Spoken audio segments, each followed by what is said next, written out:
출신입니다. 조영국 박사님. 그리고 퀄컴 코리아 ATI 대표이사 하셨고 지금은 하루다 대표이사 하시고 드러커 경영연구회 좌장으로 계십니다. 책도 여러 번 쓰셨고 자료도 좀 나와 있습니다. 짧게 오늘 우리 박상희 박사님 협상에 잘 말씀하셨죠?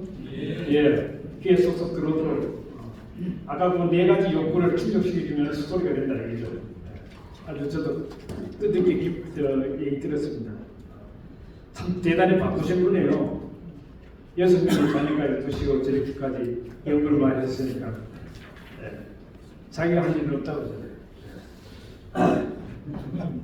그러잖아요. 오늘 새로 시작하면 또 소식이니까 기성숙 대표님.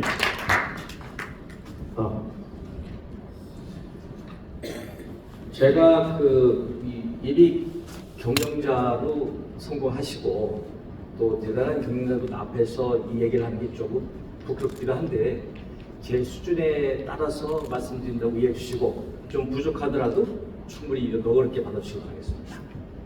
드러커가 지금 시대에 다시 소환될 만한 이유가 있습니다. 지금 전 세계가 전쟁의 수용으로 갈 수도 있고 경제는 침체되고 중국도 이제 꺼지고 있지 않습니까? 이 시대에서 우리가 드러커를 어떻게 보고 배울 수 있는 게 무엇인지 한번 살펴보도록 하겠습니다.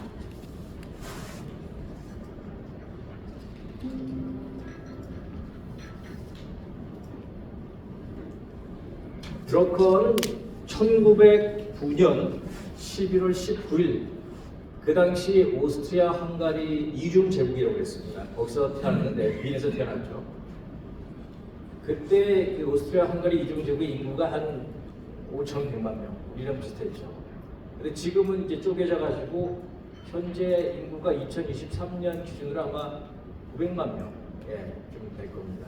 그러니까 굉장히 작은 걸로 바뀌었는데 그 당시 오스트리아 헝가리 제국은 유럽에서는 그 2대 강국이었기 때문에 인재들이 다 모여 있었습니다. 근데 전쟁이 끝나고 많은 사람들이 미국으로 건너갔죠. 미국이 오늘의 지휘관이 된 것은 제 생각으로는 그때 많은 유럽인들이 미국으로 건너가는 바람에 근데 그 사람들이 미국에 가게 된 이유가 있어요. 드러커도 1937년에 미국으로 이주했습니다. 미국으로 이주하고 처음 발표한 책이 1939년에 나온 경제인의 종말입니다. 이 경제인의 종말 하나로 이rak 세계적인 스타가 되는데 그 다음에 또 이어서 나온 책들로 드러커는 계속 전 세계적인 명사가 됩니다. 이 경제인의 종말은 나치즘과 그 유럽의 그 진보적인 문화가 어떻게 파괴되는가 그걸 분석한 책인데 그 경제인의 종말 하나로 스타덤에 올랐는데 그때 드러커를 도와준 분이 있습니다. 저는 인생에서는 결국은 누군가 도움을 주는 사람이 있을 때 자기 인생에 활짝 핀다고 보는데 그 사람이 바로 윈스턴 처칠이었습니다. 그러니까 윈스턴 처칠이 그 당시에는 그 수상이 아니었어요. 근데 드러커가 그 책을 낼 때 서평을 윈스턴 처칠이 썼습니다. 그리고 나서 1년 후에 프랑스가 독일에 함락되고 나서 그게 1940년인데 그때 윈스턴 처칠이 다시 영국의 수상으로 초빙되죠. 그렇게 됐기 때문에 이제 굉장히 중간의 책이 엄청나게 올라가는 계기가 뭐냐 하면 처칠이 영국의 육군 사관학교 모든 졸업생들한테 전쟁에 나갈 때 이 경제의 종말을 한 번씩 지참하라고 지시했습니다. 그 이후로 드러커는 이제 전 세계에서 완전히 공산주의를 반대하는 사람이 된 거죠. 그 다음에 이제 드러커가 나온 책이 산업인의 미래라는 책인데 산업인의 미래를 또 그 발표하고 나서 1943년 봄쯤에 전화를 한 통 받습니다. 그게 GM에서 홍보 담당자가 전화를 했는데 이렇게 얘기하죠. 드러커 교수님, 저희 GM을 한번 연구해 주시겠습니까? 하고 컨설팅 지혜를 받습니다. 드러커가 너무 기뻐서 이제 6개월 후인가 이제 디트로이트 내려가서 날아가서 거기서 18개월 동안 GM을 연구합니다. 근데 GM에 위대한 경영자가 있었는데 바로 알프레드 슬론입니다. 알프레드 슬론하고 컨설팅을 하는 과정에서 드러커가 엄청나게 배웁니다. 그러니까 드러커 경영 철학의 많은 부분이 사실 GM을 컨설팅하면서 나온 것이라고 해도 무방합니다. 근데 그때 이제 그 컨설팅을 마치고 드러커가 또 책을 발표합니다. 그것이 바로 기업의 개념, 이 기업의 개념을 가지고 다시 또 드러커가 유명해졌죠. 왜냐하면 기업의 개념은 첫 번째로 대기업을 분석한 겁니다. 이 대기업을 분석한 책이 처음 나오는데 여기서 드러커가 분권 정치, 그러니까 조직 내에서 사업부지로 나가는 것을 권장했죠. 지금도 유지되고 있습니다. 근데 드러커 일생에서 보면 드러커 아버지는 우리로 치면 산자부 장관이었고 어머니는 의사였습니다. 그리고 할머니는 슈만의 제자였는데 피아니스트였어요. 그러니까 집안이 굉장히 좋습니다. 여러 가지 면에서. 그런 과정에서 아버지가 산자부 장관이셨을 때 집안에서는 월, 수, 금 매번 저녁마다 파티를 했어요. 그러니까 월요일에는 정치인의 방, 수요일에는 어머니가 주최하는 의학과 심리학, 정신 분석학의 방, 그다음에 금요일은 주제가 없이 오픈된 밤이었는데 그때마다 드러커는 기독량으로 많이 배웠습니다. 그리고 10살부터는 좀 하프, 14살부터는 정식으로 야 너도 들어와 그래가지고 프로이트 이런 당대 유명한 사람들하고 대화를 하게 됐죠. 거기서 얼마나 많이 배웠겠습니까? 그런데 이 드러커의 인생에서 사실 가장 중요한 영향을 준 사람은 두 명의 선생님이 있습니다. 김나지움에 다닐 때 엘자라는 선생과 소피라는 선생, 두 사람은 자매였어요. 엘자는 교장이고 소피는 선생이었는데 소피는 담임 선생이었어요. 근데 이 드러커가 김나지움을 다니는 과정에서 이 소피 선생이 드러커한테 큰 역할을 합니다. 드러커는 악필이었습니다. 보이지 않아요. 그러니까 글자가 뭔지 알아볼 수가 없어요. 그러자 소피 선생이 이렇게 얘기합니다. 너는 아무래도 이 필체 교습 연습을 좀 해야 되겠다. 그래가지고 드러커 아버지한테 연락을 해서 드러커를 필체 교습 학원에 보냅니다. 그런데 학원에서 아무리 해도 개선이 안 돼요. 그때 드러커가 깨달았습니다. 인간은 약점은 좀처럼 개선 안 되는구나 라고 알게 됐죠. 그 이후로 드러커의 경영 철학에서 강점에 집중하라는 말이 나오기 시작합니다. 그 다음에 드러커 할머니가 있었는데 드러커 할머니는 굉장히 독특한 분이셨어요. 사실 드러커한테 엄청난 영향을 준 분인데 드러커를 데리고 여행을 다니면서 일일이 드러커한테 이 세상이 어떻게 돌아가는지 가르치게 됐죠. 드러커 할머니는 교통사고로 돌아가셨어요. 그 교통사고로 돌아가시는 과정에서도 드러커 할머니는 유머를 잃지 않았습니다. 그 운전기사가 나이가 좀 있음에 불구하고 할머니가 내가 당신 차에서 죽게 되면 당신이 어떤 소문이 나겠어 하면서 운전사를 위로했죠. 결국 할머니는 그때 그 교통사고 때문에 바로 돌아가시게 됐는데 드러커가 전체적으로 자기 인생에서 39권의 책을 썼는데 그 중에서 자기가 제일 재밌다고 쓴 책이 바로 이 책입니다. 이 드러커 자서전인데 이게 방관죄의 모험이라고 원래 원제는 되어 있습니다. 이 책은 한국에서는 절판되었습니다. 안 팔아요. 그래서 제가 이 중고 최상급이 나올 때마다 저는 이걸 사드립니다. 사드려서 드러커 우리 경영연구회 멤버들한테 이걸 주죠. 이 책이 제일 중요한 책입니다. 왜냐하면 이 책 속에 드러커가 자기 평생 만났던 사람들의 스토리가 있습니다. 자기 얘기가 있는 게 아니고 자기가 만났던 사람들의 얘기가 있습니다. 북인분의 입장에서. 근데 이 책이 세계사를 다 퍼먹었기 때문에 자기가 만났던 유명한 사람들도 다 소설하고 있습니다. 도대체 드러커가 어떻게 이렇게 상세하게 기억하고 있는지 저는 이해를 못했는데 아무튼 굉장히 디테일합니다. 그래서 이 책을 오늘 선물로 드리도록 하겠습니다.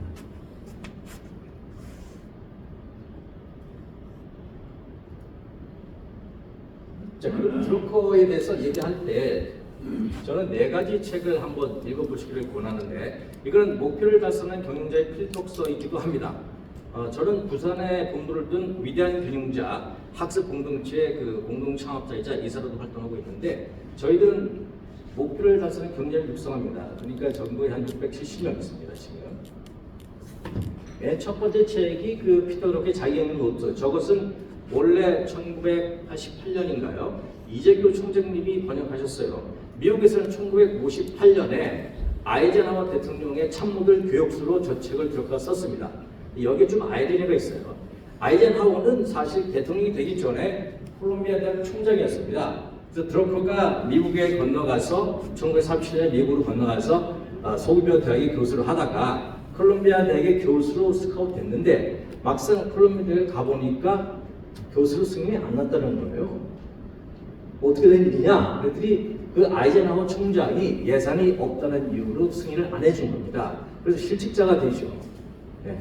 근데 아이젠하워는 비용 절감에 민감한 사람이었어요. 나중에 대통령이 됐지만. 그런데 드루크가 이제 신랑에서 이렇게 걸어오는데 걸어오다가 친구를 만나게 됩니다. 뉴욕대 친구를. 학장이가 그랬습니다. 근데 그 친구가 자기가 마침 콜롬비아 대학에 교수를 조금 뽑으려고 가는데 당신이 실책했더니 대단히 잘 됐다. 우리 대학 교수로 오세요. 해가지고 뉴욕대 교수를 구하게 됩니다. 그리고 나서 이제 이 책이 그러니까 1958년에 이제 아이젠하워 참모들을 위해서 만들어진 책인데 그 다음에 1966년에 시장에 출간됩니다. 1966년에 출간된 책입니다. 지금부터 몇 년 전입니까? 한국에 1988년에 들어왔고 그런데 이 책이 아직도 글로벌 베스트셀러입니다. 이재규 총장님이 대구대 총장님이 이 책의 최초 번역자고 그분이 드루크 책을 번역한 게 71권입니다. 한국에서 최고 1인자죠. 근데 아쉽게도 2011년에 폐암으로 돌아가셨어요. 폐암을 발견하고 1년 만에 돌아가셨습니다. 정말 아쉽죠.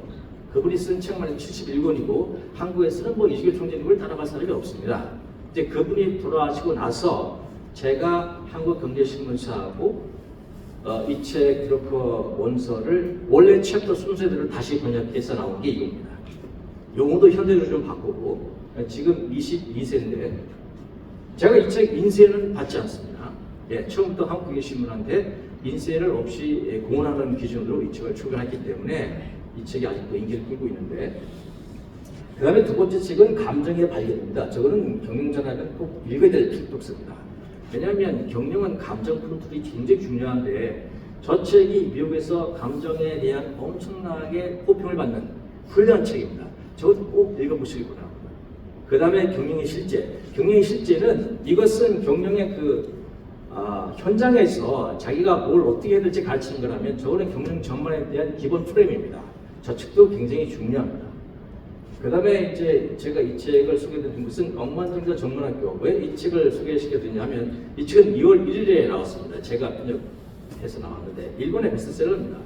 우리가 경영을 하든 뭘 하든 간에 드루크가 말했듯이 인간은 물질이 주는 혜택을 무시할 수 없다고 했습니다.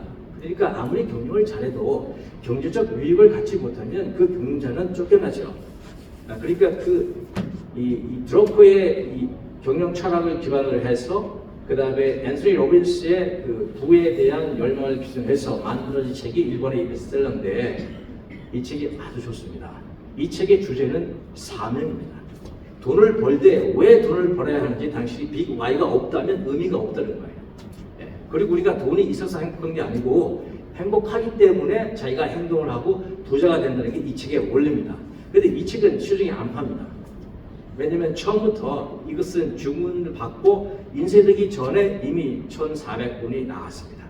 그걸 가지고 출간하게 된 거고 지금 한 80권이 남았는데 이제 시중에 안 팔기 때문에 필요하신 분은 저한테 연락해서 제가 부산 본부에 연락해서 드릴 수 있습니다. 자, 그럼 드루크의 경영 철학에 대해서 제가 해석한 것에 대해서 말씀을 드리겠습니다. 경영이란 무엇인가? 원래 드루크는 질문을 이렇게 많이 하는 스타일인데 오늘 시간도 제한되기 때문에 제가 질문 드리기보다 바로 설명하는 걸로 넘어가도록 하겠습니다. 경영이란 인간으로서 올바른 일을 하는 것입니다. 이건 대단히 중요한 명제인데 이 명제를 정확히 실천한 경영자가 일본에 있습니다. 일본의 이나모리 가조입니다.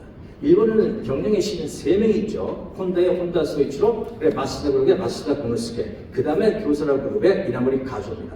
이나모리 가조는 이 한 가지를 가지고 평생 자기 경영 현장에서 실천했습니다. 왜냐하면 이 인간으로서의 올바른 일을 하는 것이 모든 의사결정의 절대 기준이 되어야 하기 때문에 그렇습니다. 모든 의사결정의 절대 기준. 드루크는 경영자들이 구성원들의 인성 개조를 하려는 것은 말도 안 되는 소리며 절대 그렇게 해서는 안 된다고 했습니다. 왜냐하면 인간은 잘 안 바뀌었다는 게 그 사람의 철학이었습니다. 실제로 잘 안 바뀌죠. 그리고 강점, 약점에서 약점도 전혀 못 고치는 경우가 더 많습니다. 그래서 드루크는 강점에 집중해야 된다. 조직 자체가 그렇다는 겁니다. 자, 아리스토텔레스가 말하는 정의를 한번 들어보겠습니다. 왜냐하면 이 모든 철학의 근본은 그리스에서 왔고요. 아리스토텔레스는 누군지 아시죠? 본명입니다. 원래는 플라톤입니다. 플라톤. 예. 아리스토텔레스인데 플라톤이 뭐 어깨가 넓고 뭐 잘생기고 기골이 장대하다 그래서 플라톤 이름을 얻게 됐는데, 그 아리스토텔레스가 한 말은 인간은 세 가지 영혼이 있다고 했어요. 세 가지. 맨 처음이 머리에 있고, 그 다음에 이성이죠. 그 다음에 이 가슴에 감성, 세 번째 이 복부에 욕망이라고 했습니다. 예. 그러니까 이 이성은 지혜를 말하는 거고, 감성은 용기를 말하는 거고, 복부는 절제를 말한다고 했습니다. 이 세 가지가 균형을 잡을 때 나오는 게 정의, 저스티스라고 했습니다. 상당히 의미 있는 말입니다. 자, 그럼 경영이란 무엇인가 두 번째 질문은 경영이란 문제 해결입니다. 어떤 문제일까요? 경영이라는 것은 인생이라는 게 뭐죠? 출생과 사망 사이에 저기서 문제가 없습니다. 그 칠레 시인이자 정치가였던 파블로 네루다라는 사람이 두 개의 모호한 명확성 사이의 터널이라고 인생을 정의했습니다. 두 개의 모호한 명확성. 왜 태어나는지, 왜 죽는지 우리는 모릅니다. 주어진 거죠. 그게 모호하지만 명확하다는 건데, 그 터널의 인생인데, 저 터널에서는 어떻게 해야 되는 게, 터널에서는 불을 밝혀야죠. 예, 불을 밝혀야죠. 그게 인생을 관리하는 건데, 세상에서 가장 중요한 빛은 어떤 빛입니까? 태양을 제외하고 세상에서 가장 중요한 빛은 보이지 않는 빛으로 있습니다. 보이지 않는 빛. 네. 그러면 우리는 빛이 없는 곳에서 빛이 되는 사람입니까?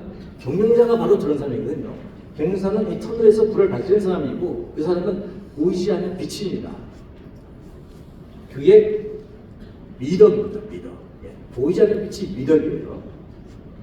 넷플릭스에 우리가 볼 수 없는 모든 빛이라는 영화가 있습니다. 저걸 한번 보시면 미덕을 이해할 수 있는데 의미가 있는 영화고요. 그럼 미덕은 어떻게 들어갈까요? 미덕은 말이 아니라 행동입니다. 말을 번지르게 하는 사람들은 미덕이 없다고 보면 됩니다. 말과 행동이 일치하지 않을 때. 근데 그런 사람들이 엄청나게 많죠. 사실 제가 볼 때는 반 이상이 미덕이 없는 사람입니다. 솔직히 말씀드려서. 저도 왔다 갔다 하는 사람이고요. 말과 행동이 일치하지 않기 때문에. 그런데 선진국의 표상인 저희 덴마크를 보면 덴마크의 정치 수준은 세계 최강이라고 할 수 있습니다. 저기는 국회의원들의 급여 수준이 일반 평균 소득에 조금 높아요. 그러니까 전체 국민 소득보다는 한참 아래고요. 그리고 국회의원들이 거의 대부분 자전거를 타고 소형차를 몰고 다닙니다. 예, 우리하고 완전히 다릅니다. 그리고 일하기 바빠요. 자, 그럼 문제는 무엇인가? 문제는, 실제 문제는 문제가 아니고 욕망입니다. 문제는 욕망입니다. 자기가 욕망이 없으면 문제가 없는 거죠. 그걸 보시면 알겠지만 문제는 현실과 욕망 사이에 있는데, 현실과 욕구 사이에 있는 것은 그냥 해결하면 됩니다. 오줌 누고 싶고 오줌 누면 되고, 두 번째, 현실과 욕망 사이에서 욕구와 역량 한계, 저게 가짜 문제입니다. 자기 역량 내에 있는 것은 자기 역량을 해결할 수가 있잖아요. 그러니까 문제가 아니죠. 진짜 문제는 역량을 넘어서는 욕망입니다. 저걸 우리가 탐욕이라고 그러죠. 그럼 탐욕은 나쁜 건가요? 인간은 욕망을 추구하는 동물이기 때문에 욕망을 없앤다는 건 불가능한 얘기입니다. 그러니까 탐욕을 없앤다는 건 불가능한 얘기예요. 탐욕은 있어야 합니다. 그러면 탐욕을 가진 사람은 누가 좋아합니까? 좋아하지 않죠. 그렇기 때문에 욕망을 사명으로 전환하게 됩니다. 욕망을 사명으로 전환하면 많은 사람들이 응원하게 됩니다. 저기에 자기 욕망 달성의 비결이 있습니다. 그런데 욕과 욕망 사이에서 자력을 활용할 때가 있고, 자력이 부족해서 타력을 활용할 때가 있습니다. 저게 결합된 것이 문제입니다. 그리고 우리가 문제라는 것의 결과는 뭐예요? 문제 해결의 결과는 삶이 변화된 겁니다. 그러니까 조직에서 경영자가 경영을 잘했다. 그러면 구성원들의 삶이 바뀌는 거죠. 자기 혼자 삶이 바뀌어서는 경영이 아닙니다. 네. 자, 여기서 사명이 필요하다고 했지 않습니까? 그럼 사명과 비전의 기능은 무엇인가를 알아야 되는데, 이것은 미래의 나에 집중하도록 하는 겁니다. 비전은 뭔가요? 비전은 아까 삶의 변화니까 결과죠. 사명은 비전을 달성하기 위한 노력입니다. 내가 무엇을 해야 되는 그게 사명이죠. 그러니까 정확한 사명이 없으면 비전을 달성하기 어렵죠. 그 사명 달성 자체가 비전에 맞춰야 되는 거죠.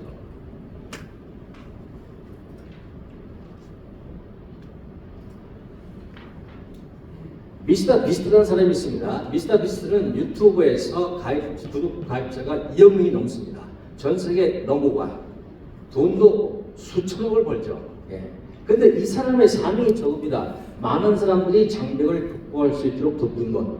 이 하나 가지고 엄청나게 돈을 벌면서 좋은 일을 굉장히 많이 합니다. 아프리카에 식수가 없는 곳에서 우물을 파주는 일. 그리고 여러 가지 기상천외한 사람이 상상할 수 있는 모든 프로젝트를 자기가 해보고 다 유튜브에 올립니다. 그래서 2억 명이 넘죠.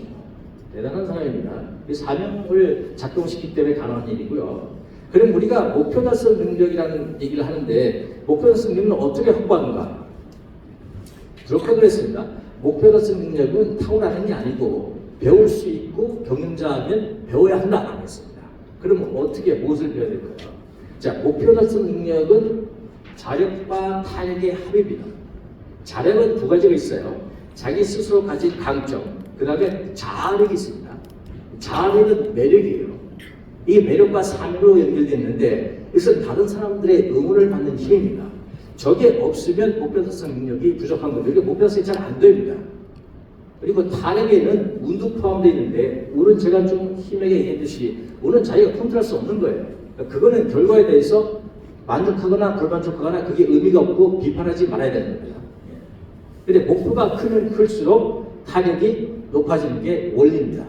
그러니까 목표가 작을수록 응원받기가 어렵죠. 아무도 신경 안 씁니다. 나의 사명과 나의 목표가 이 세상에 더 많은 삶을 위한 거라고 한다면 사람들의 응원을 받겠죠. 저는 애플과 삼성 두 회사가 있을 때 물론 삼성이 잘 되기를 간절히 바라죠. 삼성 출신인데 근데 삼성은 절대 애플을 이길 수가 없습니다. 저는 장담합니다. 왜냐하면 삼성과 애플의 저 사명이 다르기 때문에 그렇습니다.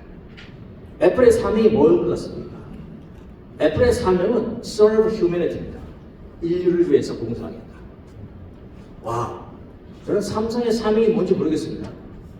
Everyone invited 그거 기억나는데 수준이 다릅니다. 그리고 팀 쿡이 스티브 잡스의 후계자였습니까? 사람들이 팀 쿡에 대해서 불만과 불평 다 혼자긴 하지만 칭찬도 있지만 팀 쿡은 위대한 경영자입니다. 왜냐하면 성과로 증명하기 때문에 스티브 잡스가 반대했던 것도 팀 쿡은 실행했죠. 그리고 애플의 가치를 엄청나게 올렸는데 팀 쿡이 자기의 사명을 공개적으로 천명했습니다. 그게 뭐냐면 나는 내가 이 세상에 나왔을 때보다 더 나은 세상이 만들고 싶다. 그게 자기의 사명이었어요. 수준이 다릅니다. 여러분 지금 여러분들 애플폰 가시는 분 손 한번 들어보시겠습니까? 애플폰. 예, 압도적으로 삼성폰이 낫습니까? 예, 압도적으로. 그래서 삼성이 위험합니다. 동의하시겠습니까? 예. 애플이 지금 적잖아요. 삼성이 대부분이잖아요. 삼성은 고객과 함께 사라집니다. 거꾸로 여기에 10대, 20대들이 모였다고 하십시다. 8, 90%가 애플폰입니다. 고객과 함께 성장합니다. 그래서 삼성이 위험합니다. 그러니까 삼성이 애플처럼 가치관과 사명을 전환시키고 있다면 세상에 응원을 받습니다. 제가 아까 말씀드렸잖아요. 큰 목표, 큰 사명일수록 세상에 응원을 받는다고. 애플이 삼성이 응원받는 것보다 훨씬 많이 응원받습니다. 그리고 여러분 애플이 무슨 로비해가지고 감옥에 갔다 이런 얘기 들어보셨습니까? 하나도 없습니다. 그런 일 안 합니다. 윤리 규정에도 적혀 있지만 그런 일을 할 수가 없어요. 삼성을 합니다. 안타깝죠. 할 필요 없는다면 그게 경영의 문제입니다. 드럼프 경영 철학을 조금 더 깊이 있게 삼성그룹 전체 임직원들이 공부한다면 저는 삼성이 바뀔 수 있는 여지가 조금 있다고 생각합니다. 왜냐하면 약점은 잘 안 바뀝니다. 그 기업의 문화입니다. 조직 문화는 잘 안 바뀌어요. 누가 바뀌어야 됩니까? 머리가 다 바뀌어야 됩니다. 나무는 뿌리가 아니고 위에서부터 썩습니다. 조직도 위에서부터 썩습니다. 밑에부터 썩는 게 아니에요. 그럴까 얘기했습니다. 안타깝죠. 저는 삼성이 정말 잘 되기를 바랍니다. 안타깝습니다. 여기서 중요한 게 목표 달성 능력은 제가 감정 컨트롤이 절대적으로 말씀드렸지 않습니까? 감정 컨트롤이 실패하면 어떻게 됩니까? 짐승이 됩니다. 저도 수시로 짐승과 인간계를 왔다 갔다 하는 사람이에요. 감정 컨트롤이 실패하는 건 맞기 때문에 버럭화를 내죠. 근데 짐승이 되는 겁니다. 짐승이 되면 위험해지죠. 폭력을 가할 수가 있어요. 그래서 조심해야 됩니다. 그래서 수양을 하는 겁니다. 자, 그럼 경영자는 왜 공부해야 되는가? 이 능력을 말이죠. 세 가지 요소로 구성됩니다. 바로 기술, 뭐가 있고 역량. 예, 능력은 기술, 뭐가 있고 역량. 그래서 기지역이라고 써 있지 않습니까? 기지역. 이걸 한번 외우십시오. 기지역입니다. 예, 지가 뭘까요? 예? 지혜? 아닙니다. 예, 근사했어요. 예. 예, 저 원장님 이거 맞추신 분이가 드릴까요? 제가 7권, 6권 보았는데. 예? 지식입니다. 예. 맞추신 분이 너무 많기 때문에 들 수가 없어요. 한 명이 나와야 되는데 너무 많아요. 지식입니다, 지식. 근데 지식은요, 연료에 불과합니다. 지식이 아무리 많아도 그 연료이기 때문에 별 의미가 없습니다. 우리가 밥을 아무리 많이 먹어도 몸에 좋은 걸 먹어서 그게 소화되고 영양소만 들어가지 않습니까? 그리고 포도당으로 제대로 돼야 뇌가 작동하잖아요. 이 지식이 그런 존재입니다. 그 지식이 지혜로 바뀔 때 제대로 돌아오는 겁니다. 그리고 영양은 말이죠. 미국에서 연구한 결과에 따르면 30살 전후로 해서 영양을 안 받겠다고 했습니다. 그러니까 30살 전후. 그러니까 영양은 그 전에 다 개발이 끝나버립니다. 우리가 내가 축구가 너무 좋아. 나이 30에 축구가 배울게. 선수가 되겠습니까? 아마추어 선수밖에 안 됩니다. 그러니까 영양을 어릴 때부터 발견해 주는 게 좋습니다. 그러니까 지식은 지혜로 가야 되는데 지식의 특징은 지혜로 가야 되는데 저걸 계속 충전해 주지 않으면 차가 갈 수가 없습니다. 연료이기 때문에. 그래서 공부를 하는 겁니다. 지혜는 저렇게 숨어 있습니다. 자, 드러커가 그 목표 달성 경영자의 5가지 스킬을 얘기했어요. 시공강의라고 저는 외웁니다. 우리 학습 공동체에서는 시공강의. 시가 뭘까요? 예, 시간. 공은 뭐겠습니까? 예? 공감, 구추알, 공헌입니다. 공헌. 예, 공헌. 강은 뭘까요? 강점 활용. 우는 뭐죠? 우선순위 결정. 중요한 것부터 먼저 하라는 겁니다. 중요한 것부터 우선순위 결정. 의는 의사결정입니다. 이 5가지를 머릿속에 완전히 놓아야 목표 달성한 경제자가 될 수 있다고 믿습니다. 근데 우선순위 결정에서 중요한 게 있는데 우선순위는 매번 바뀌어요. 그러니까 우선순위 리스트를 자기가 10개 썼다. 1개를 달성해줬으니까 그 다음 9가지는 그때 시점에서 우선순위를 다시 바로 했습니다. 들어가가. 그대로 가면 안 되고. 그리고 중요한 게 있는데 위대한 음악가라 해도 눈치를 가수로 만들 수는 없다. 이게 바로 강점에 집중하라는 겁니다. 약점을 개선하려고 네가 아무리 그렇게 해봐야 안 된다는 겁니다. 좀 많이 맞잖아요. 예? 자기가 아무리 위대한 음악가라 해도 눈치를 절대 가수로 못 만듭니다. 그러니까 조직 내에서 또는 경영자라 그러면 가정에서도 자녀들의 약점에 대해서 어떻게 고쳐보려고 돈 쓰고 시간 쓰고 하지 말라는 겁니다. 그 사람의 그 애의 강점을 발견해서 그걸 집중적으로 지원해주면 훌륭한 사람이 될 수 있다는 거죠. 드러커가 그렇게 했습니다.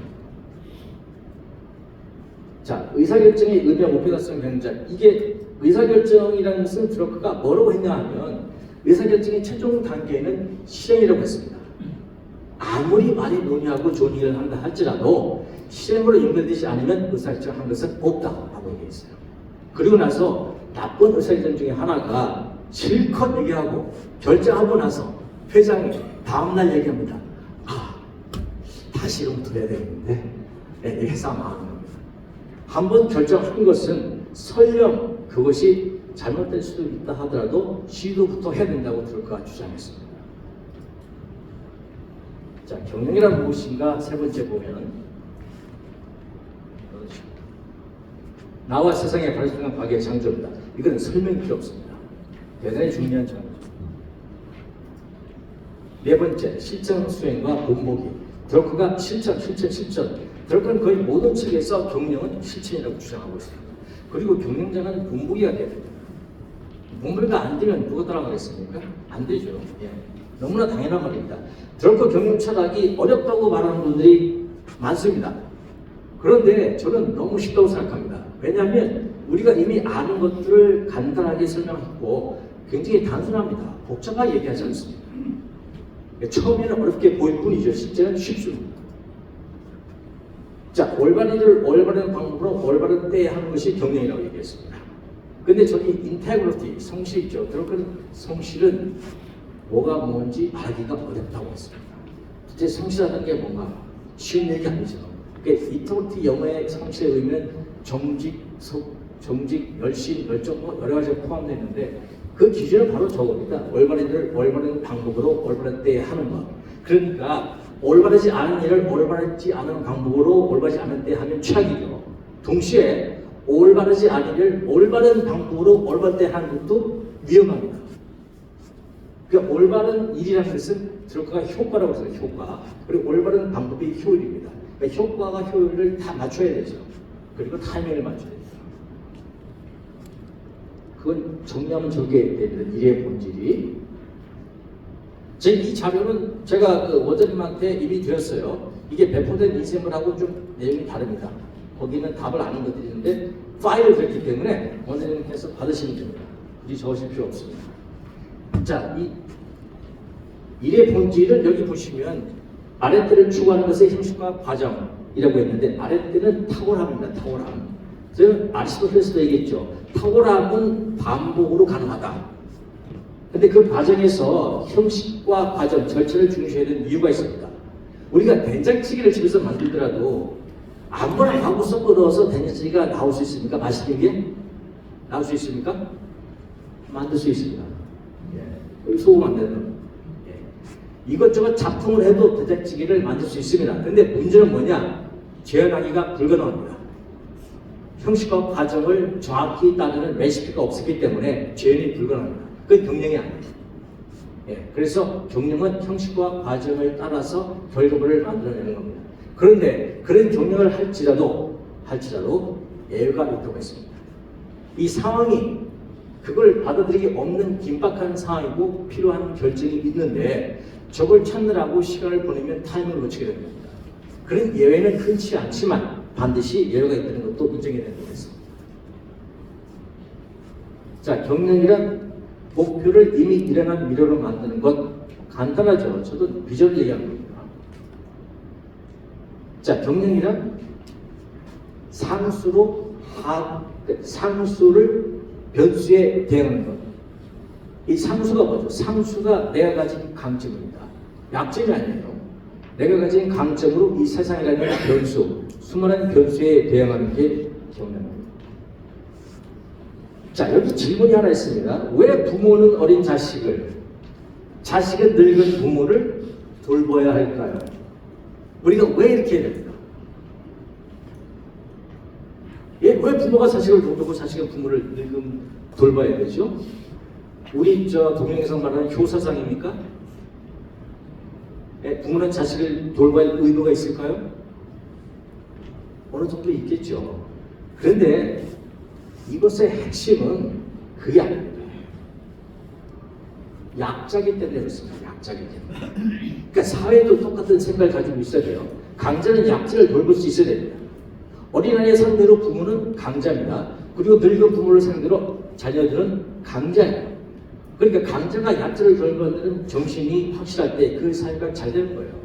드럼프가 1937년에 영국 런던에서 미국으로 도리스와 함께 이민을 왔을 때 그 이민국에서의 해프닝이 그겁니다. 이민국에 갔더니 이민국 담당자가 드럼프를 상대로 관심을 표하는 겁니다. 잘 오셨어요. 예, 관심. 그것도 가짜가 아니라 진정성 있게. 그 관심이 진심으로 드러납니다. 당신은 잘하는 건 뭡니까? 당신은 뭘 하고 싶습니까? 이게 마음으로. 그리고 그게 그치지 않고 진심을 그래요? 당신은 그럼 일 자리가 맞겠습니다. 바로 실행합니다. 도와주는 거죠. 왜냐하면 이민 온 사람은 약자이기 때문에. 그러니까 저기서 공헌을 하게 됩니다. 저 법 과정에서. 그리고 저런 핀도가 있었기 때문에 미국이 지휘관이 됐고 세계적인 과학기술자들이 미국으로 엄청나게 몰려들었죠. 그런데 그런 미국도 인문학자들은 많이 못 받아들였어요. 왜냐하면 인문학자들은 돈을 중요하게 생각하지 않습니다. 그 사람들 유럽에 그냥 남았어요. 지금도 미국이 인문학 분야에서는 조금 떨어집니다. 그러나 과학기술에서는 세계 최고죠. 그러니까 저는 관심, 진심, 실천이 계속 사이클을 반복하면서 사회가 발전하게 됩니다. 자, 피터 덕의 경제 실천 방법은 세 가지입니다. 피터 덕은 질문하라, 그 다음에 기준을 세워라, 세 번째 실천하라, 실행하라 했습니다. 저를 질기시라고 그러는데 질문을 통해서 자기의 비전이 뭔지, 자기의 사명이 뭔지, 자기 조직이 뭘 해야 되는지 깨닫는 겁니다. 그 다음에 기준을 세워야 돼요. 회사의 목표 기준을 세우는 겁니다. 우리는 뭐 글로벌 탑 10이 되겠다, 또는 우리 매출 1000억이 되겠다, 우리 이익은 100억이 되겠다, 이런 기준을 세워야 된다는 겁니다. 그 다음에는 지체 없이 실행하고 있습니다. 질기실, 질기실만 기억하셔야 되겠습니다. 경영의 8번째, 디테일입니다. 이 디테일을 아시는 분이 있으면 제가 이걸 다 드리겠습니다. 오늘 6번 전부 다 드리겠습니다. 디테일이 뭘까요? 디테일은 어렵습니다. 근데 쉽습니다. 디테일은 영어 표현으로 보면 뭐 상세한, 구체적인 이렇게 나와 있죠. 그거 디테일의 정의가 아닙니다. 디테일의 진짜 뜻은 순간순간 정성을 다하는 겁니다. 순간순간 정성을 다하는 겁니다.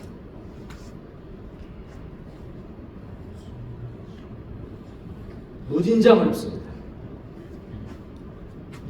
그러니까 고객을 대할 때도 형식이 아니고 이 디테일하기는 굉장히 어렵습니다.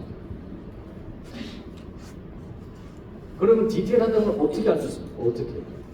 저 상대가 제가 고객인데 저한테 디테일하다는 걸 어떻게 알 수 있죠? 그것은 진정으로 공감할 겁니다. 우리가 세월호 사건도 겪었고 이태원 참사도 겪었잖아요. 근데 그 사람들의, 그 부모들의 아픔을 진정으로 공감할 수 없다면 그것은 디테일이 없는 거예요. 남의 일이 되는 겁니다. 그런데 뉴욕에 아톰치스라는 레스토랑이 미슐랭을 받았는데 그 사장은 그런 얘기를 합니다. 자기는 1초라도 소홀히 하지 않는다. 직원들은 고객에 대해서 계속 고객을 감찰합니다. 그 시장에서. 그러니까 고객이 뭐가 필요한지를 딱 눈치채고 바로 서브를 하죠. 그게 디테일입니다. 순간순간 정성을 다하는 것은 무지장 어렵지만 저렇게 하면 반드시 목표를 달성할 수 있다고 믿습니다. 기업의 목적과 존재 이유를 기업가 설명했는데 기업의 목적은 고객 창출이고 존재 이유는 고객 만족입니다. 이거는 여기서 알아야 될 것은 아까 박성기 교수님도 말씀하셨는데 고객 만족. 근데 지금 시대는 고객 만족을 안 됩니다. 고객 만족 안 시키는 회사가 어디 있습니까? 망하는데 부족합니다. 그래서 고객 감동을 가야 되는데 감동은 오래 가지 않습니다. 잠깐입니다. 그래서 고객 성공에 초점을 맞춰야 됩니다. 저기 4가지 원리가 있습니다. 그 고객이 희망하는 거 별로 가치가 없습니다. 그래 기업이 고객이 희망한다고 해가지고 그걸 개발하거나 자원을 투입하면 망할 가능성이 높습니다. 두 번째는 그보다 강하게 고객이 필요하다는 건데 저것도 약합니다. 저보다 강하게 고객이 고통스럽다고 느끼는 거예요. 저거는 해결해주면 충분히 보상을 받습니다. 그런데 고통보다 더 센 게 있습니다. 그게 시간입니다. 고객한테 시간을 주는 회사는 더 오래 살아남습니다. 그런 회사들이 누구죠? 그런 회사들이 제약회사입니다. 제약회사의 마진은 최고입니다. 최고. 원가가 100원인데 그걸 10만원, 100만원 그런 데로 받을 수 있어요. 왜냐하면 고객의 생명, 시간을 주기 때문에 그렇습니다. 그러니까 기업은 고객에게 시간을 주는 길을 초점을 맞추고 일을 해야 된다는 겁니다. 고객이 원하는 거 희망하는 의미가 별로 없습니다. 근데 고객은 재미, 감동, 유익 3가지를 원하는데 제일 좋은 게 사실은 유익입니다. 유익. 우리가 오늘 강의할 때도 여러분들 재미있는 강사 와서 하면 좋잖아요. 근데 사라집니다. 남는 거 별로 없습니다. 근데 고통을 주는 강사가 있으면 남습니다. 그보다 더 훌륭한 강사는 시간을 주는 강사입니다. 내 시간에 가치 있게 만드는 강사가 훌륭한 강사입니다. 저는 그렇게 하려고 하는데 제 능력이 안 되면 그것도 안 되는 거죠. 자, 드러크는 기업에 단 두 가지 기능밖에 없다고 주장했습니다. 그게 마케팅과 혁신입니다.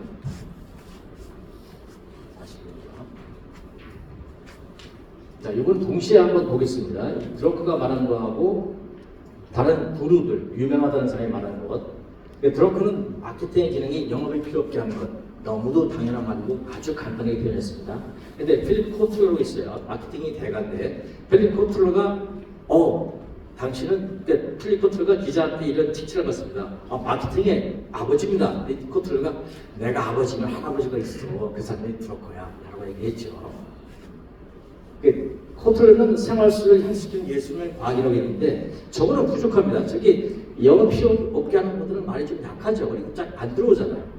그 다음에 지금 이 시대의 가장 유명한 마케팅 전문 교수가 조나 버거라는 사람인데 이 사람은 저렇게 얘기했어요. 사람들 이해하고 데이터를 활용해서 가치를 전달하는 거.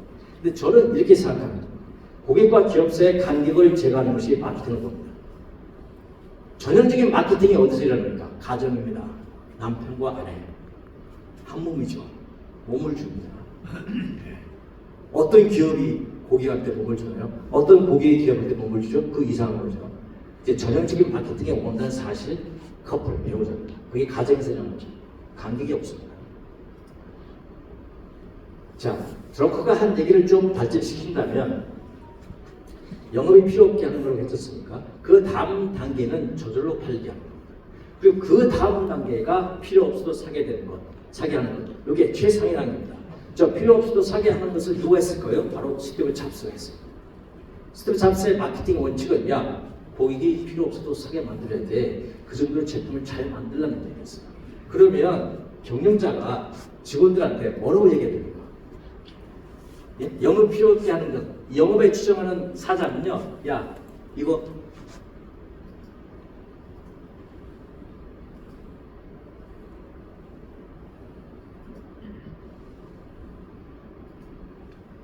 이렇게 이야기합니다. 이 신제품이 나왔는데 너 이거 팔 수 있겠냐? 김상무 이거 팔 수 있어? 영업에 초점을 맞춘 경영자입니다. 하급입니다. 하급. 그 사람보다 나은 사람은 팔리겠나? 바로 물어야 됩니다. 이거 팔리겠나? 저거보다 상급이 있어요. 어떻게 표현할까요? 예? 예? 사겠나? 이 고객이 필요 없어서 사겠나? 저렇게 질문을 할 수 있어야 돼요. 그러니까 초점을 제일 위에 맞춰야 돼요. 제일 위에 맞추면 한 중간쯤 내려올 수 있습니다. 애플이 제품 개발할 때 원칙이 그렇습니다. 시장에서 만약에 규격이 10W 파워를 요구한다면 애플은 2배로 목표를 설정합니다. 그리고 개발하기 때문에 10W는 100% 다 쓴 거죠. 이게 혁신입니다. 혁신에서 드러크는 4가지 예를 들었는데 저걸 넘어가겠습니다. 쉬운 거니까. 근데 생산자와 소비자 사이에 중개자가 있죠. 지금은 쿠팡이라고 있죠.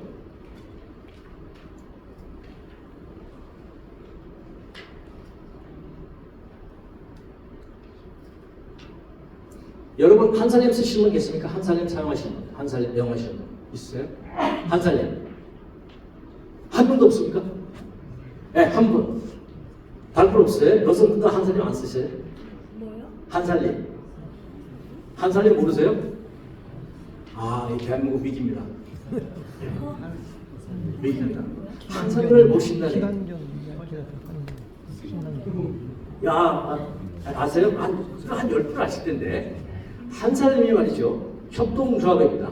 처음에 가입비 3만 원 내면 평생 회원인데 한살림을 저희는 한 80% 씁니다. 저희 집은. 왜냐하면요. 한살림이 2가지입니다. 첫째, 가격이 싸다. 둘째, 품질이 최고다. 하나님 안 쓰시잖아요. 모르시기 때문에. 동네에 있습니다. 근데 쿠팡보다 약하죠. 오프라인 위주로 하니까. 근데 시간을 조금 양보하면 한사님이 자기 몸과 마음을 위해서 유익합니다. 그러니까 한사님을 쓰셔야 돼요. 일단 쌉니다. 품질이 좋습니다. 한사님 호두과자 먹어보셨어요? 제일 좋은 호두과자가 휴게소에서 가평 휴게소에 있는 가평 호두과자라는데 한사님 호두과자가 더 좋습니다. 제가 전화를 했어요. 그 호두과자 생산 기업체에서. 도대체 이 호두과자를 어떻게 만듭니까? 저희는 남다르게 만듭니다라고 했습니다. 어떤 남다르게? 한사님의 규정에 따라서 방목 닭을 통해서 나오는 계란을 쓰고 모든 재료를 종을 씁니다. 그래도 쌉니다. 유통 과정이 작습니다. 그리고 생산자와 한사님이 직결합니다. 중간 단계를 싹 없습니다. 그거는 미국의 유명한 트레이드 조라는 소매상도 마찬가지입니다. 고객과 그 트레이드 조 사이에 중간 단계를 안 줍니다. 오직 생산자, 매년 탈출하면 납품할 수 있습니다. 제가 미국에 5년 동안 있을 때 트레이드 조를 제일 좋아했는데 트레이드 조 정신이 그렇습니다. 그리고 쓸데없는 포장 없습니다. 이제 그런 회사가 많아야 되는데 한국은 아직도 좀 시간이 더 필요합니다. 자, 시간 조금 제가 빨리 해야 되겠습니다. 시간이 벌써 45분이네. 그 혁신에 대해서 말씀드렸는데 혁신은 기존 자원이 새로운 부를 창출하도록 하는 게 혁신입니다. 기존 자원이 새로운 부를 창출하도록 하는 것. 그러니까 개인적으로도 혁신이 가능해요. 내가 가진 몸, 마음, 머리를 통해서 새로운 부를 창출하는 게 혁신입니다. 원래는 조지 슈페트라고 드러커 아버지 친구였죠. 드러커는 아버지와 함께 슈페트가 임종할 때 병원에 가서 밈을 했습니다. 그때 또 깨달은 게 하나 있죠. 그것까지 말씀드리면 기니까. 슈페트가 창조적 파이라고 얘기했고 그 다음에 드러커가 그걸 받아서 혁신, 이노베이션 용어를 썼습니다. 그 다음에 클레이튼 크리스텐 교수가 2020년에 돌아가셨어요. 파괴적 혁신을 얘기했습니다. 근데 파괴적 혁신으로 지금 유명한 현실이 뭐냐면 중국의 알리익스프레스와 테무입니다. 쓰십니까? 여러분? 쓰고 계세요? 별로 없어요? 네, 있는데 부끄러워서 말씀 안 하시는. 알리익스프레스, 테무, 특히 테무를 주의해야 되는데 제가 그 스마트폰 커버를 2180원에 샀습니다. 품질이 어마어마합니다. 말이 안 되는 품질. 2180원이면 2180원. 배송료 없습니다. 제로. 저거 살려면 정식집으로 살려면 한국에서 아마 3만원, 4만원. 애플은 4만 5천에 파는 수준인데 와, 저걸 제가 시험 삼아서 사보고 깜짝 놀랐습니다. 야, 큰일 났다. 쿠팡? 위험하다. 쿠팡 주식 안 사야 된다. 테무가 미국에서 선풍적인 인기를 끌고 있습니다. 미국의 창구를 세워가지고 엄청나게 물건을 보냅니다. 미국의 세법상 관세법이 800불 이하는 면세입니다. 그러니까 개인적으로 그냥 구매하면 돼요. 온라인으로. 다 그냥 집으로 옵니다. 800불 이하. 미국 100만원쯤 되잖아요. 근데 제품이 말도 못하게 쌉니다. 품질이 엄청 좋다니까요. 왜 그게 가능하죠? 왜 저렇게 비싼 거를 2180원에 어떻게 팝니까? 중국이. 중국 경제가 지금 공급 과잉으로 완전히 추락하고 있어요. 생산 과잉, 공급 과잉. 옛날에 미국이 1900년대 경제 대공황, 2차 세계대전이 끝나고 경제 대공황을 만들 때 이유가 바로 설비 과잉, 생산 과잉이었습니다. 그때 대공황으로 접어들었죠. 지금 중국이 그런 시기에 있는데 그 제품을 중국이 처리하기 위해서 한국, 미국 가리지 않고 전 세계에 물건을 저가로 쏟아붓었습니다. 야, 제가 쿠팡을 주로 썼었는데 테무를 한번 시험 삼아 쓰고 나서는 거의 90%가 테무입니다. 다른 걸 쓸 이유가 없습니다. 쿠팡에서 4만 5천 원 하는 사이드 탭이 있었는데 테무에서 3분의 1 가격입니다. 한번 사봤어요. 똑같습니다. 사진도 똑같고 똑같은 회사.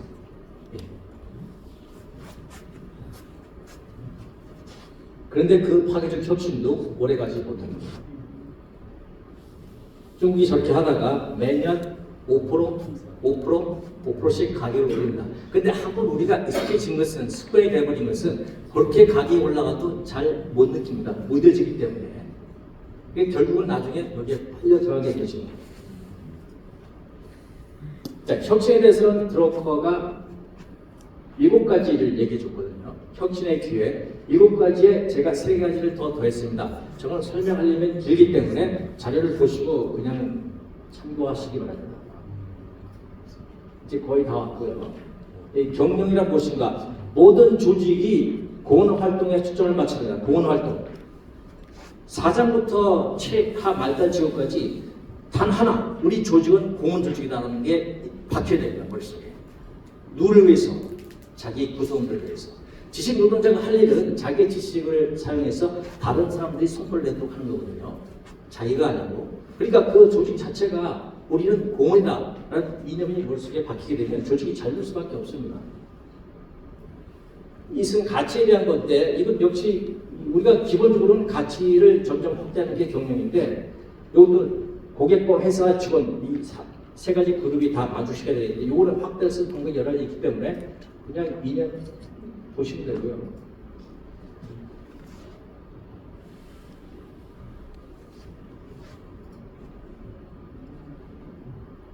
네, 거의 이제 다 왔는데 이게 중요합니다. 오늘 주제 중에서 체계적 폐기, 경영은 폐기라고 했어요, 드러커가.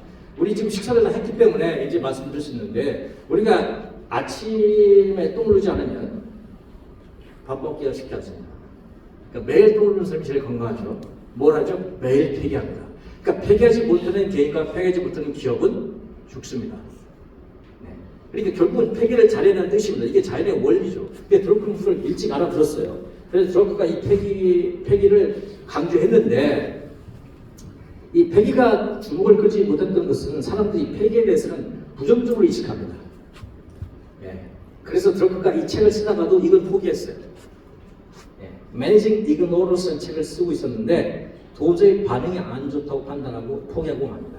근데 체계적 폐기가 저는 가장 중요하다고 봅니다. 여기서 올바른 인간관계가 나오는데 드러커가 이렇게 얘기했어요. 올바른 인간관계는 생산적이어야 한다. 그러니까 생산적이지 못한 관계를 어떻게 하라고요? 폐기하라는 겁니다. 네. 모든 문제는 인간관계에 생기는데 생산적이지 못한 사람과 평생 가는 사람들이 많이 있어요. 평생 폐기를 못한 겁니다. 생산적이야 합니다, 인간관계가. 그러니까 드러커는 좋은 인간관계가 조직의 목표가 아니라고 했어요. 좋은 사람이 되는 게 조직의 목표가 아닙니다. 어떤 사람이 조직의 목표죠? 성과를 내는 사람, 목표를 달성하는 사람이 조직에 제일 중요하다고 했습니다. 그러니까 사장이 인간관계를 좋게 만들려고 노력하는 것은 무지름 짓을 하는 겁니다. 절대 그렇게 해서 안 됩니다. 그러니까 조직에서는 냉정할 때는 냉정하게 해서 조직이 제대로 목표를 향해서 갈 수 있도록 만들어야 되는데, 거기에 휩쓸려서 인간관계 얘기를 하는 사람은 경영자로서 자격이 없는 겁니다. 신뢰관계에서 소통의 질을 결정하는 게 뭘까요? 단 한 가지, 솔직함입니다. 솔직함. 네, 솔직함이 회사 전체의 모토인 회사가 미국에서 세계 1위의 헤지펀드 회사가 있죠. 브리스워터 어소시에이트. 세계 1위입니다. 무진장 솔직합니다. 냉정할 정도 솔직합니다. 솔직. 다른 사람의 잘못을 바로 지적하고요, 공개해버립니다. 그러니까 숨을 곳이 없어요, 그 회사는. 소통 결정권은 누구에게 있는가? 이건 우리 사회에서 중요한데 사장한테 없습니다. 저 라디오 채널을 맞추는 듣는 사람한테 있습니다. 그러니까 듣는 사람하고 대화를 하기 위해서는 듣는 사람의 용어를 써야 되죠. 그래서 목수와는 목수의 언어로 대화하라고 저가 얘기했죠. 목수한테 어디 어구의 언어를 쓰면 목수 알아듣습니까? 못 알아듣습니다. 그러니까 사장이 대화를 하고 싶다 그러면 직원들이 이해하는 용어와 직원들이 이해하는 수준의 얘기를 해줘야 됩니다. 자기 생각으로 하면 안 되지. 그럼 소통이 안 된다는 겁니다. 자, 왜 폐기해야 되는가? 이건 뭐 간단하죠. 등에 짐을 잔뜩 지고 정세에 올 수는 없다는 거고. 두 번째 중요한 게, 이미 죽은 자를 관해놓고 방부제를 잔뜩 집어넣어도 부활하지 못한다고 했어요. 아, 너무 멋진 말입니다. 예. 근데 우리는 수시로 저도 합니다. 여러분 하루를 들어보십시오. 저는 자주 하고 있습니다. 왜 자주 할까요? 습관에서 습관에 대해서. 벗어나기가 쉽지 않습니다. 그래서 경영은 수행이라고 했죠. 자, 요게 핵심입니다. 폐기가 중요합니다. 폐기는 매일 해야 됩니다. 그런데 폐기가 순서가 있어요. 폐기하기 전에 생각하고 멈추고 분리수거를 해야 됩니다. 아, 나 집사람하고 이혼할 거야. 아, 이혼 도장 찍자. 안 된다는 겁니다. 일단 별거. 그게 분리수거예요. 큰일 납니다. 별거하고 자기를 돌아봐야죠. 그리고 나서 버리기, 벗어나기, 잘라내기를 합니다. 버리기는 뭐예요? 버리기는 이렇게 분리되어 있기 때문에 언제든지 그냥 버리면 폐기되는 겁니다. 그런데 벗어나기는 자기가 어떤 조직에 속해 있어요. 자기가 그 조직을 벌 수가 없잖아요. 제가 삼성의 임원인데 삼성이 부당한 일을 한다고 해서 자기가 삼성을 어떻게 하겠습니까? 못하죠. 그때는 벗어나야 됩니다. 퇴사죠. 퇴사하지 않으면 같이 죽으니까. 세 번째는 잘라내기입니다. 잘라내기는 이렇게 붙어있는 거예요, 몸에. 이걸 어떻게 버려요? 이걸 버리는 방법은 유일한 잘라낼 수밖에 없습니다. 발가락에 동상을 입었다면 발가락을 잘라내가 살죠. 가장 어려운 단계지만 저것도 필요하다는 겁니다. 저게 제가 분석한 거고요. 저기 폐기를 위해서 12가지 카테고리가 있는데 저것도 저는 기업에서는 한 달에 하나씩 해보기를 권장합니다. 그래서 12개를 만들었습니다. 들어가 말하는 쭉 분석해서. 폐기를 왜 하느냐? 폐기는 궁극적으로는 지속 성장하고 생존하기 위해서입니다. 여러분 지속 성장하려면 뭘 해야 되죠? 혁신하지 않으면 생존 못하는 게 혁신. 그러니까 혁신하기 위해서는 뭐가 필요합니까? 에너지가 필요합니다. 왜냐하면 혁신은 되게 아기 같은 사람인데 아기는 왕성한 욕구를 가지고 있어요. 그걸 충족시켜 주려면 회사에 자원이 풍부해야 됩니다. 그 자원을 풍부하게 만들기 위해서는 쓸데없는 걸 버리고 모아서 충전시켜서 그 에너지를 모아줘야 됩니다. 그래야 혁신할 수 있죠. 상사를 버릴 줄 알아야 됩니다. 이건 상사 폐기하다 너무 멋있어요. 근데 제가 상사를 잘못 폐기해가지고 고생을 좀 했습니다. 네, 콜컴에서 상사 폐기를 하는데 상사 폐기는 세 가지 조건이 있습니다. 첫째, 상사가 부패했을 때 돌아보지 말고 폐기하라. 두 번째, 상사가 너무 유능해서 야, 너는 내가 시킨 대로만 해. 배울 게 없습니다. 세 번째, 상사가 너무 무능해서 그냥 부검에 있어도 기가 차고 배울 게 없을 때 이 세 가지 상사를 갖고 있으면 폐기하라고 들어가 가르쳤죠. 되게 재밌습니다. 근데 상사 선택제를 도입하면 어떻게 될까요? 상사 선택제를 조직에 도입하면요, 일단 이직률이 제로에 가깝습니다. 이직률이. 네, 여기에 대해서는 뭐 구글링을 해서 보시면 실제 회사도 있으니까요. 자, 경영자의 자질인데 반드시 필요한데 노력한다고 얻을 수 있는 것이 아니고 타고난 것은 이것이다. 뭘까요? 되게 어렵습니다. 노력한다고 이거 안 된다고 했어요. 그게 바로 인격입니다. 인격. 인간의 본질. 인격입니다. 저는 100% 동의합니다. 네, 인격.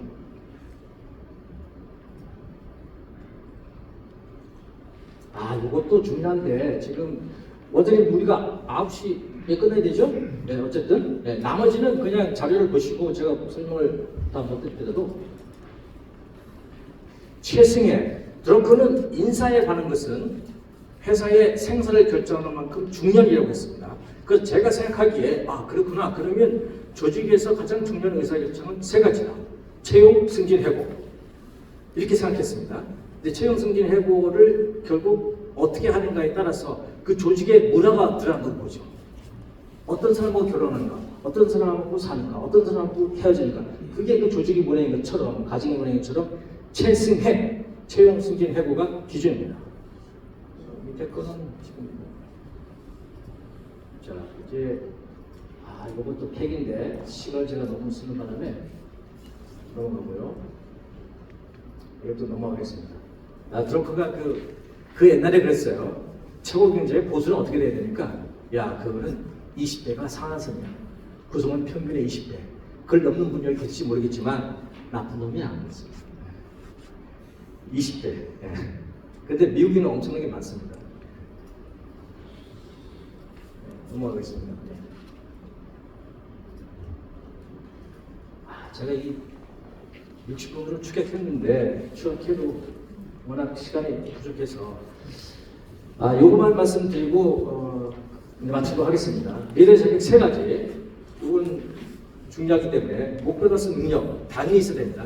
여러분 우리 경영자들이 월급을 받는 이유는 딱 한 가지밖에 없어요. 목표를 달성했기 때문에 못하면 해고됩니다.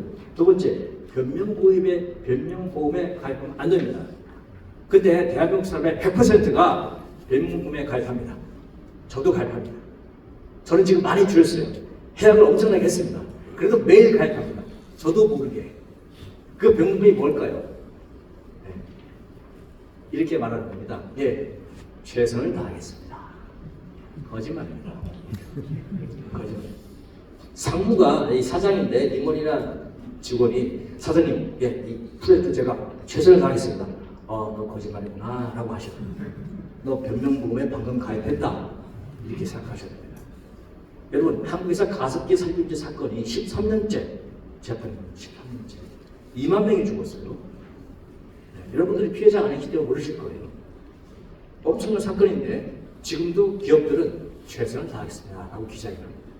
정부도 그렇고 안 한다는 겁니다. 그 변명보험에 두 가지가 있어요. 최선을 다하는 것과 같다라고 말하는 거. 아 사장님, 야 이거 어떻게 이번에 잘 팔 것 같냐? 예, 사장님 그거 잘 팔 것 같습니다. 사장하고 인물이 똑같습니다. 같다 합니다. 같다는 것은 유사 변명보험입니다. 유사 변명보험 안 해야 됩니다. 같다가 아니고 팔린다 안 팔린다 둘 중에 하나를 목표를 정하는 거죠. 그리고 주는 것과 받는 것에서 항상 주는 것이 많아야 됩니다. 그죠? 예. 목표를 삼은 리더는 주는 것이 많아야 되죠. 그게 프로잖아요. 손흥민이 자기가 돈 받는 것보다 자기가 귀하는 게 더 크기 때문에 프로에 유지되는 거 아니에요. 마찬가지입니다. 조직도 똑같아요. 예. 이제 시간을 제가 지켜야 되기 때문에 이걸로 마치고요. 마지막으로 말씀드리고 싶은 것은 이런 겁니다. 드러커 부인이 도리스 드러커가 82세 때 벤처기업을 창업했습니다. 82세 때. 저는 한때 리타이어 해야지 준비하고 리타이어 딱 생각하다가 이 공부를 하다 보니까 말이 안 되는 거예요. 드러커 부인이 82세 때 벤처기업 RMQ를 창업해서 성공시켰습니다. 그때 그랬어요. 부인이 벤처기업 창업한다고 그러니까 주변 사람들이 Are you crazy?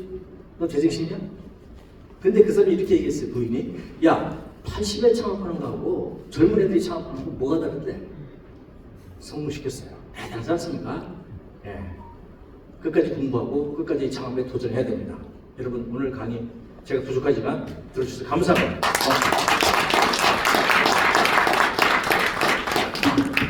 오늘 이제 조영국 박사님 굉장히 많은 과제를 주셨어요. 오늘 저녁에 쭉 걸으면서 한번 쭉 생각해 보세요. 아주 좋은 그 자양분이 될 것 같습니다. 올바른 일을 올바르게 해야 되는 게 의사결정의 기준이다. 부터 시작해서 개념이란 무엇인가 1번부터 11번까지 여러분들 정말 좋은 그 과제를 주신 것 같습니다. 오늘 조 박사님께서 책을 또 준비하셨어요. 드러커 관련 서적을 준비하셨는데 추첨을 해서 이 명함 안 넣으신 분 지금 넣어주세요. 다 넣었죠? 지금 넣었어요. 그리고 오늘 2월달 우리 조찬에 그 전체 스폰서 해주신 우리 국민 파트너스 이현근 대표님 잠깐 있으시죠? 네. 오늘 피자 치폴라로서 피자권을 하나씩 다 드렸고.